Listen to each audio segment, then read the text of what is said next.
Oke, baik, terima kasih Bu. Saya atas nama Oswald Jasen dari Prodi PGSD kelas 2021G ingin menjawab soal ujian MIT Bahasa Indonesia dari nomor 1 hingga nomor 10. Yang pertama, jelaskan dengan bahasamu sendiri mengenai sifat-sifat bahasa. Bahasa bersifat manusiawi. Bahasa merupakan alat komunikasi yang bersifat manusiawi, yang artinya bahasa hanya dimiliki manusia, sedangkan binatang tidak memiliki bahasa. Dan melalui bahasa, manusia bisa mempermudah atau mencapai tujuannya dalam kehidupan sehari-hari. Yang kedua, bahasa bersifat sistem atau bersistem. Mengapa bahasa manusia itu bersifat sistem? Sistem itu bersifat susun yang membentuk satu kesatuan yang mempunyai makna atau fungsi sistem. Yang mempunyai makna atau fungsi sistem itu terbentuk oleh sejumlah unsur yang satu dengan unsur yang lain, dan berhubungan secara fungsional. Dan bahasa sudah diatur menurut pola dan susunan tertentu yang membentuk suku kesatuan. Yang ketiga, bahasa bersifat arbiter. Bahasa adalah suatu lambang bunyi yang bersifat arbiter. Arbiter atau mana suka tidak berarti.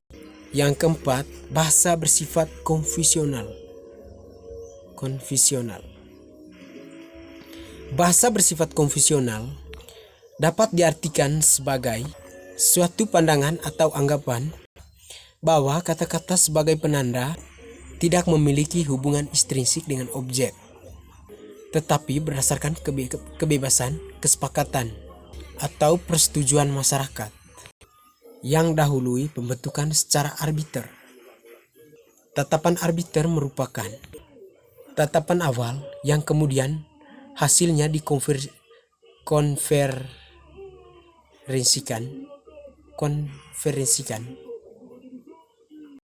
sehingga menjadi konsep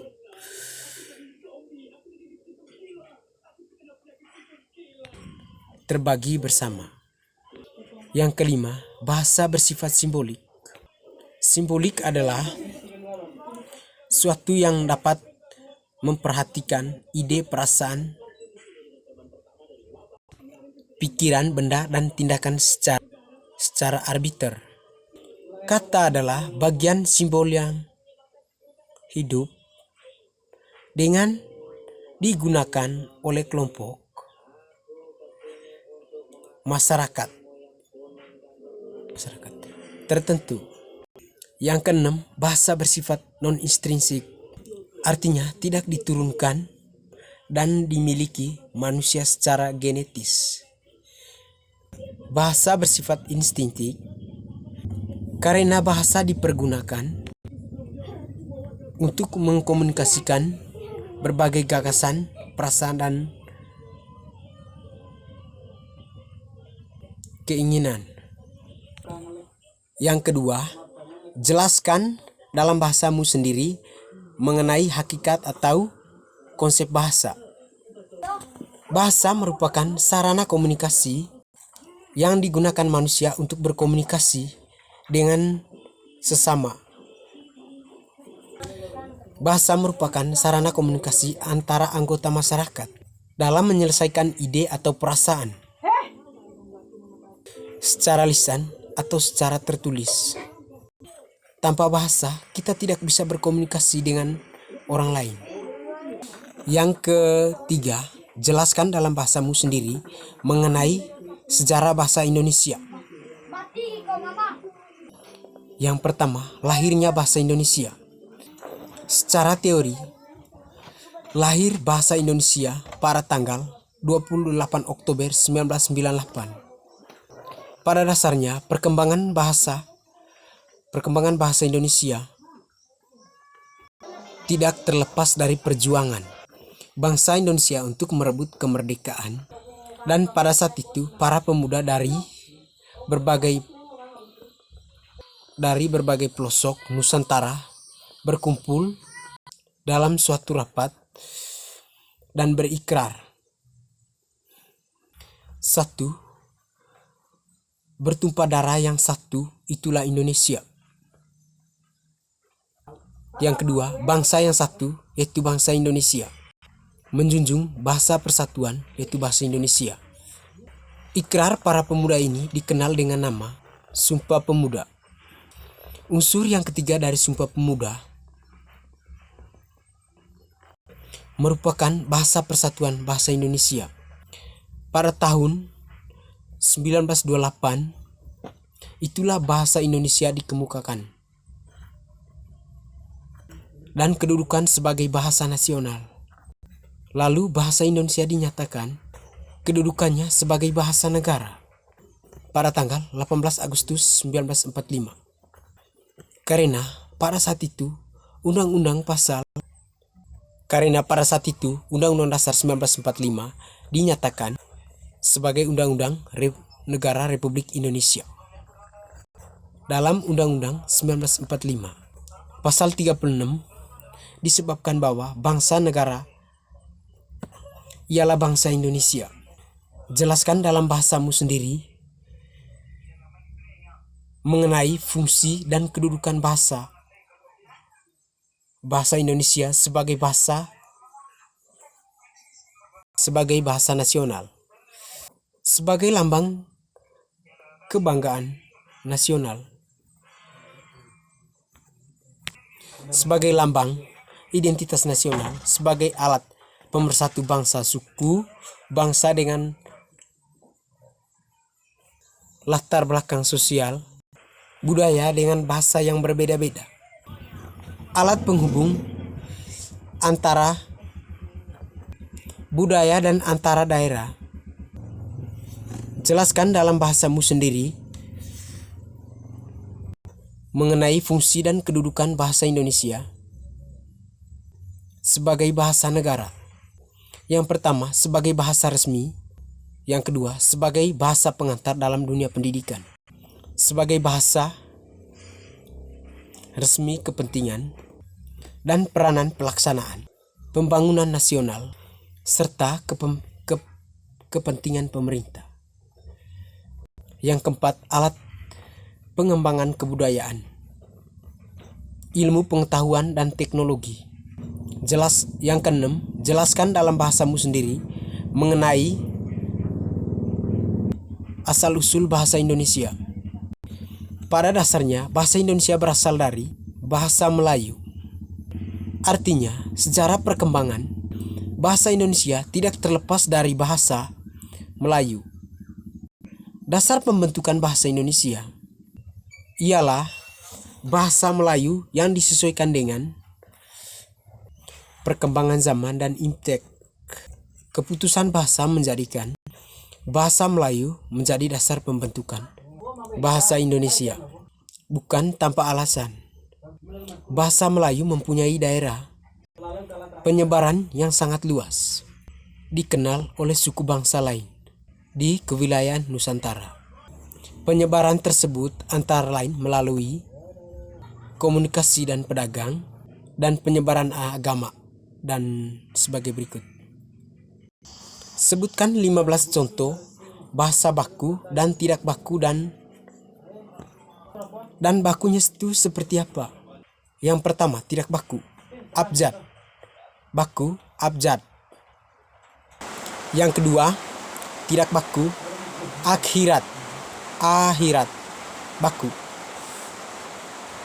Yang ketiga, tidak baku, aksesoris. Baku, aksesoriasi. Yang keempat, tidak baku, aktif. Baku, aktif. Yang kelima, tidak baku, aluminium. Baku, tidak baku. Yang keenam, ambulan. Baku, ambulans. Yang ketujuh, tidak baku, provinsi. Baku, provinsi. Yang ke-8, tidak baku, zaman. Baku, zaman. Yang ke-9, tidak baku, izin. Baku, izin. Yang ke-10 tidak baku, butter. Baku, butter. Yang ke-11 tidak baku, esok, baku, besok. Yang ke-12 tidak baku, cabai, baku, cabai. Yang ke-12 tidak baku, bosen, baku, bosan. Yang ke-13 tidak baku, bis, baku, bus. Yang ke-14 duren, baku, durian.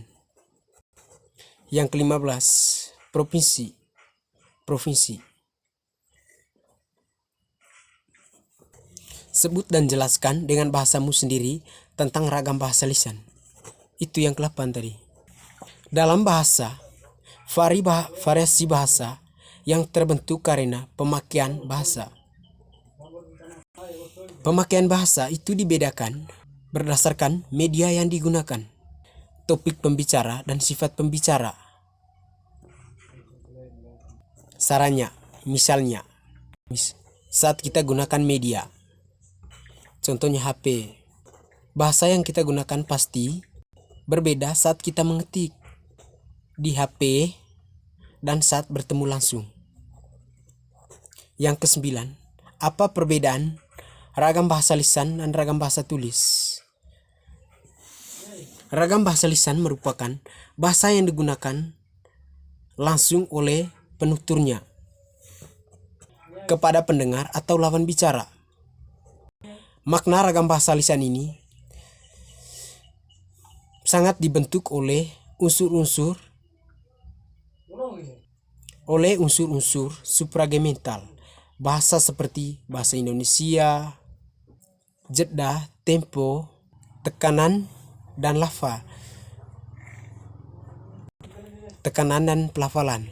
Sedangkan ragam bahasa tulis merupakan bahasa yang dihasilkan dengan menggunakan rangkaian huruf sebagai unsurnya. Ciri-cirinya yaitu 1. Tidak memerlukan orang kedua atau teman bicara. 2. Tidak tergantung kondisi ruang serta waktu. Yang ketiga, harus memperhatikan unsur gramatikal. Yang keempat, berlangsung lambat. Yang kelima, selalu memakai alat bantu. Yang keenam, kesalahan tidak dapat langsung koneksi.